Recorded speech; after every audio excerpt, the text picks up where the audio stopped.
नमस्कार, मी गुरुप्रसाद जाधव आणि तुम्ही बघताय पुढारी न्यूजवरती मुद्दा विधानसभेचा।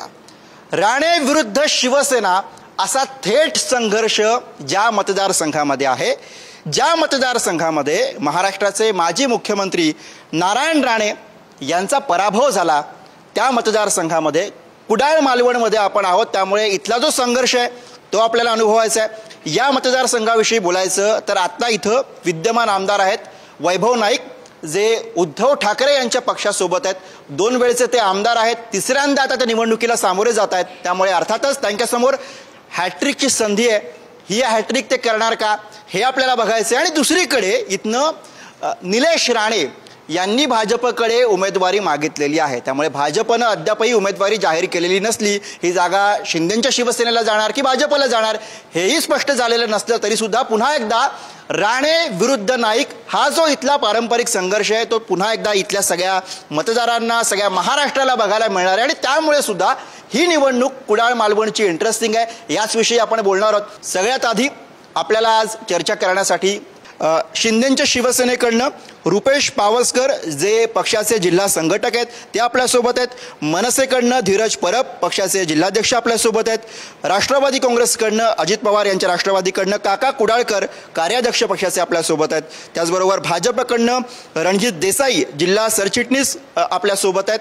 त्याचबरोबर ठाकरेंच्या शिवसेनेकडनं संजय पडते जिल्हा प्रमुख पक्षाचे आपल्यासोबत आहेत। आणि शरद पवारांच्या राष्ट्रवादी काँग्रेसकडनं अमित सामंत जे पक्षाचे जिल्हाध्यक्ष आहेत ते आपल्यासोबत आहेत। आणि काँग्रेसकडनं अभय शिरसाट तालुका अध्यक्ष काँग्रेस, सगळ्यात आधी ठाकरेंच्या शिवसेनेचे प्रतिनिधी आहेत, त्यांच्याकडनं प्रतिक्रिया घेणार आहे।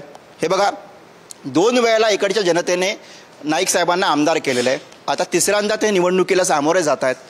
निवडणुकीला सामोरे जात असताना आता फक्त ठाकरेंसोबतची निष्ठा याचं भांडवल ते करणार आहेत की काही विकास कामांचा पाढा वाचायचा सुद्धा तुमची तयारी सुरू झालेली आहे? नक्कीच ठाकरेंवरची निष्ठा ही तेवढीच कोकणच्या दृष्टीने महत्त्वाची आहे। पण रस्ता, लाईट, वीज, पाणी ह्या ज्या मूलभूत गरजा आहेत, गेले 14 सालापासून या मतदारसंघाचं नेतृत्व आमदार वैभव नाईक करतायत। आणि सर्वसामान्यातला आमदार म्हणून एक वैभव नाईकांची या मतदारसंघामध्ये ओळख आहे। आज 2 वेळा ते निवडून आलेत, तिसऱ्यांदा पण ते हॅट्रिक निश्चित करतील। मला एक सांगा, तुम्ही अर्थातच आता महाविकास आघाडी अद्याप व्हायची असली कन्फर्म तरी सुद्धा आता तुम्ही मित्रपक्ष म्हणून एकत्र काम करतायत। स्थानिक आमदारांनी केलेल्या कामांपैकी एक काम सांगा, जे काम घेऊन तुम्ही आता जनतेमध्ये पुन्हा एकदा जाणार। स्थानिक आमदारांनी प्रत्येक गावागावात ते पोचलेले आहेत आणि त्यांची जी कामं आहेत ती प्रत्येक गावात त्यांनी केलेली आहेत, जशी लोकांची मागणी होती त्याप्रमाणे, असं आमचं वैयक्तिक म्हणणं आहे। पण स्थानिक आमदार हा प्रत्येकाच्या हाकेला ओ देऊन येतो, प्रत्येक घराघरात पोचतो, हा त्यांचा USP असं तुमचं म्हणणं आहे। काँग्रेसकडनं प्रतिक्रिया? या ठिकाणी 2014 साली आमदार वैभव नाईक झालेले आहेत आणि या जिल्ह्यात पहिल्या प्रथम जी राजकीय राडा होता तो राजकीय राडा संपवण्याचं काम वैभव नाईक यांच्या माध्यमातून झालेलं आहे। विकास कामं खरंच झाली आहेत, 10 वर्ष करण दिलेली आहेत। कसं आहे, 2014 मध्ये पहिले आमदार निवडून आले, ही त्यावेळी धनुष्यबाणी निशाणी होती। 2019 मध्ये धनुष्यबाण हीच निशाणी होती। आता 2024ला धनुष्यबाणी निशाणी मुख्यमंत्री एकनाथ शिंदे साहेबांकडे आहे। त्यामुळे धनुष्यबाणावर जो उमेदवार राहील तोच निवडून येईल। पण मग आता चर्चा अशी आहे की भाजपला संधी मिळणार, मग भाजपला संधी द्यायला हवी का भाजपच्या उमेदवाराला? तो वरिष्ठ लेवलचा विचार आहे, पण आम्ही काय सांगतो, हा शिवसेनेचा बालेकिल्ला आहे आणि इथे शिवसेनेचाच उमेदवार जिंकून येणार। मनसेकडनं आपण प्रतिक्रिया घेऊयात। 10 वर्ष नाईक साहेब आमदार आहेत तिकडचे, कामं झाली आहेत? शिवसेना नेहमी सगळ्या निवडणुका इथे भावनिक विषयांवरती, मुद्द्यांवरती लढते।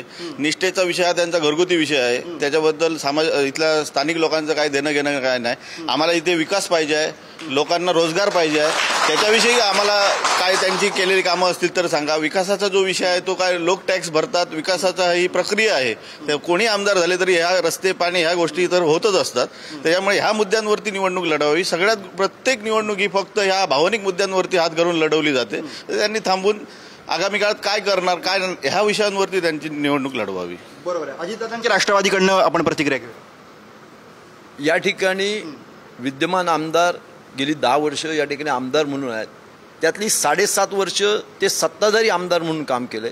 परंतु आजही माझे मित्र संजय पडते असतील किंवा हे एकही ठोस काम सांगू शकले नाही आहेत की हे काम विकास, आम्हाला त्याचा अभिमान वाटतोय की हे काम आम्ही विकासाचं केलेलं आहे, की ज्यातून या मतदारसंघाचं नाव लौकिक होईल।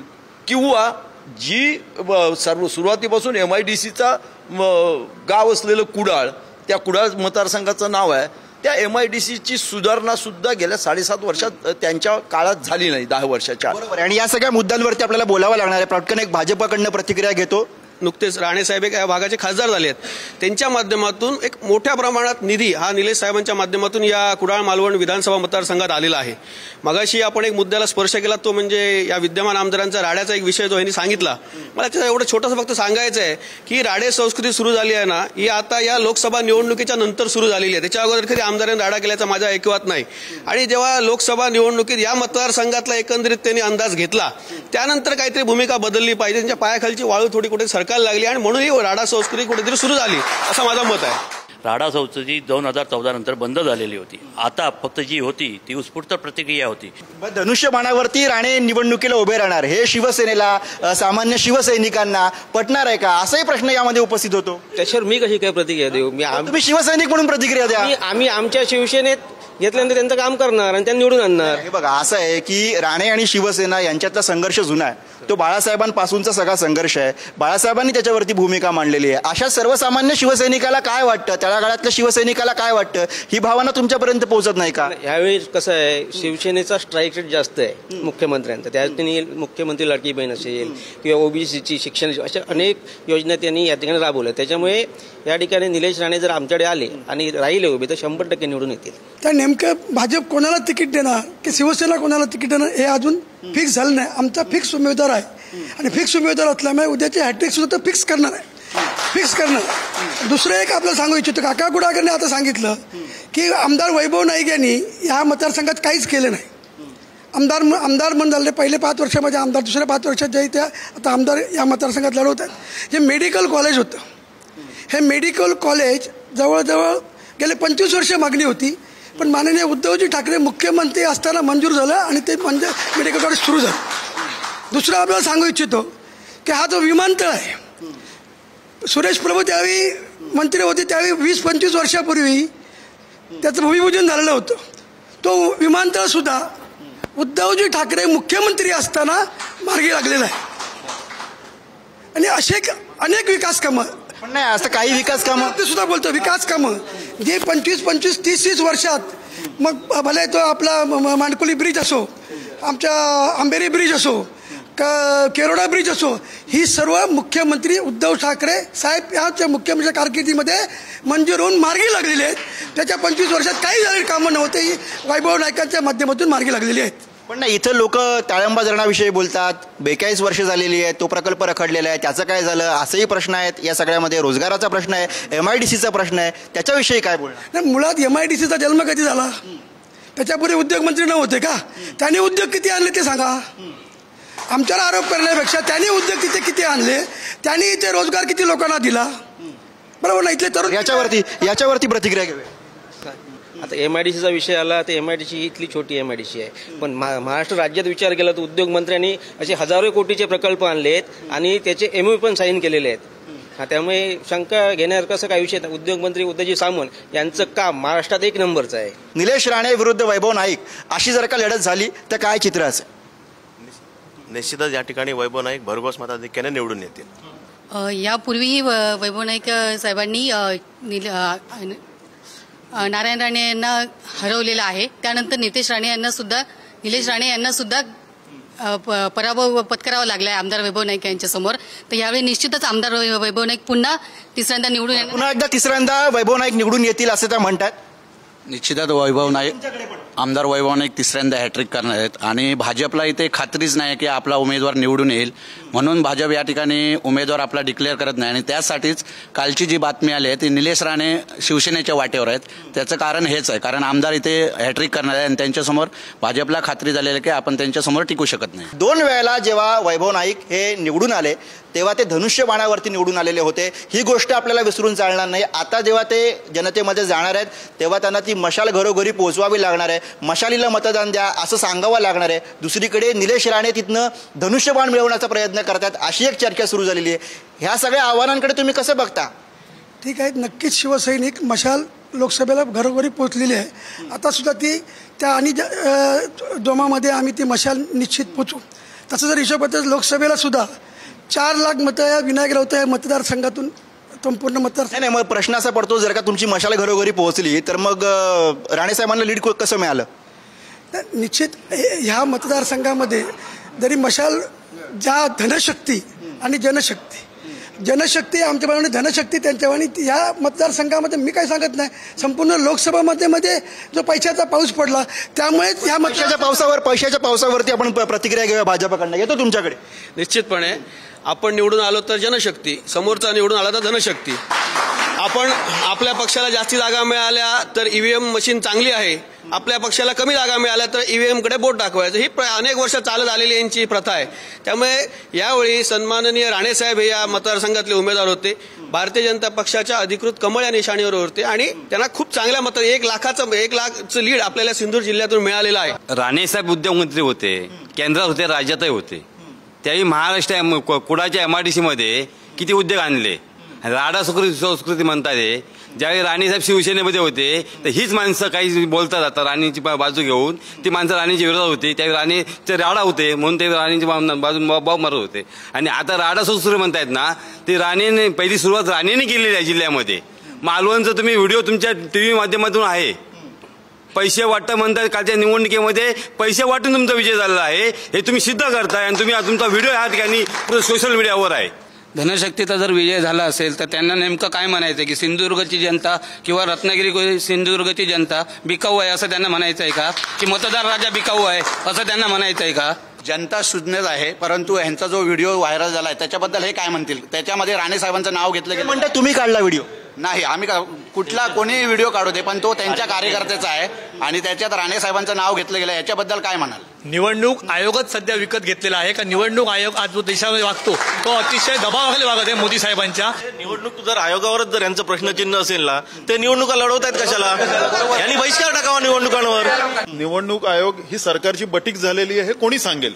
आणि निवडणूक आयोग, बाकी सर्व संस्था यांना मदतीला घेऊनच नरेंद्र मोदी आता पंतप्रधान झालेले आहेत. सर्वसामान्य माणूस तो सांगू शकतो. निवडणुका का लढवायच्या तर लोकांसाठी लढवायच्या असतात. निवडणूक आयोगावर विश्वास नाही हे 100% खरं आहे. राजकीय पक्षांमध्ये लोकशाही का असू नये आणि ती लोकशाही जागृत झाली म्हणून चिन्ह हे लोकशाहीकडे वळलं आणि चिन्ह जी घराणेशाही होती ती घराणेशाहीकडे राहिलं. बरं, घराणेशाहीचा आरोप करतात तुमच्यावरती. हा बोला. निश्चितच लोकशाही हवी. जर हे घराणेशाहीचे आरोप करतायत तर इथे फक्त राणे कुटुंबातीलच उमेदवार का, दुसरे उमेदवार का नाही? घराणेशाहीचा मुद्दा येत नाही. महत्त्वाचा विषय, तुम्ही जर काम करत असाल, लोकात असाल तर तुम्ही तिकीट मागू शकतात. असं काही नाही की मी उमेदवार आहे, माझा मुलगा आहे, करतो तर काम त्याने करायचं आहे ना. मग त्याने काय सोडून द्यायचं आहे? काय राजकारण सोडून द्यायचं आहे? मग आता दुसऱ्यांना संधी द्यावी. आमचं असं म्हणणं आहे की रणजित देसाईंनी तिकीट मागावी. रणजित देसाई यांनी तिकीट मागावी अशी इच्छा आहे. बघा, मला तेच म्हणायचं आहे, ते माझ्यासाठी इच्छा व्यक्त करतायत की त्यांना स्वतःच्या तिकडचे आमदार वैभव नाईकांच्या विरोधात इच्छा व्यक्त करतायत, पहिले त्यांना विचारा. कारण कदाचित त्यांच्या मनात वैभव नाईकांना कोणते दुसरा पर्याय ते शोधण्याच्या तयारीत असतील म्हणून असेल.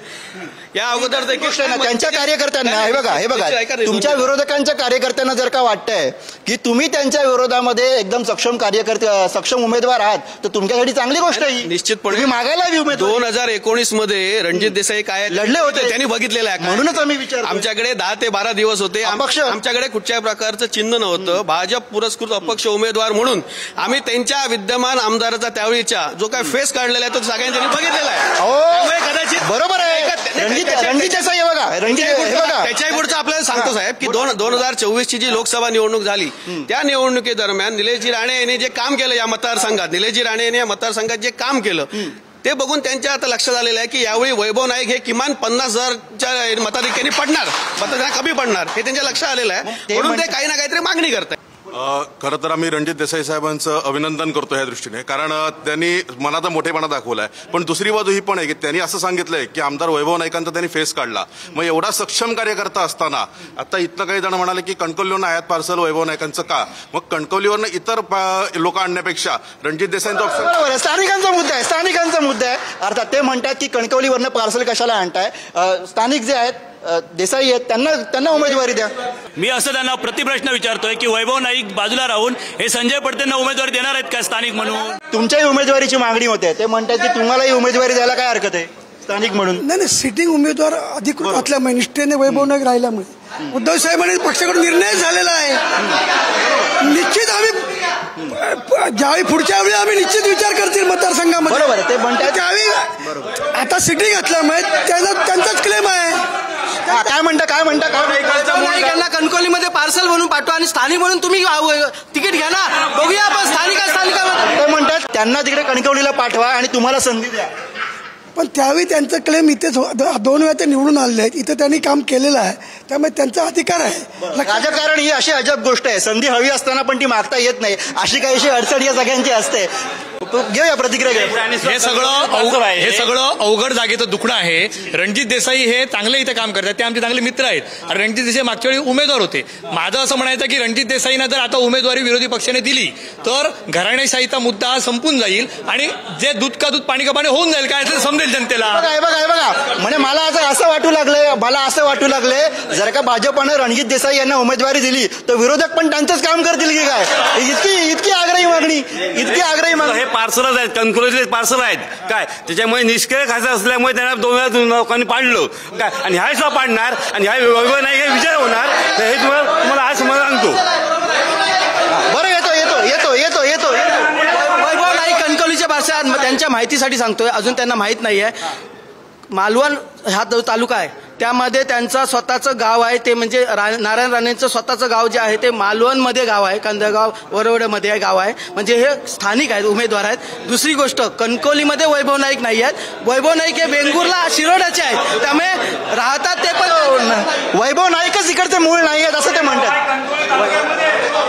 सर्वप्रथम आधी राणे साहेबांचं गाव कुठलं आहे हे त्यांच्या कार्यकर्त्यांनाच माहीत नाही. राणे साहेबांचा गाव हा कणकवली तालुक्यामध्ये येतो, हा त्यांच्या कार्यकर्त्यांना हद्दीचा वाद आहे. राणे साहेबांचं गावच इकडचं नाही असं ते म्हणतात. राणे साहेबांचं मूळ गाव हे मालवण तालुक्यातील कांदळगाव आहे, याची त्यांनी माहिती करून घ्यावी. आणि वैभव नाईकांचा मूळ त्यांना जर कांदळगाव कुठे माहिती नसेल ना तर खरोखर दुर्भाग्य आहे. मग त्यांनी निवडणूक का लढवावी.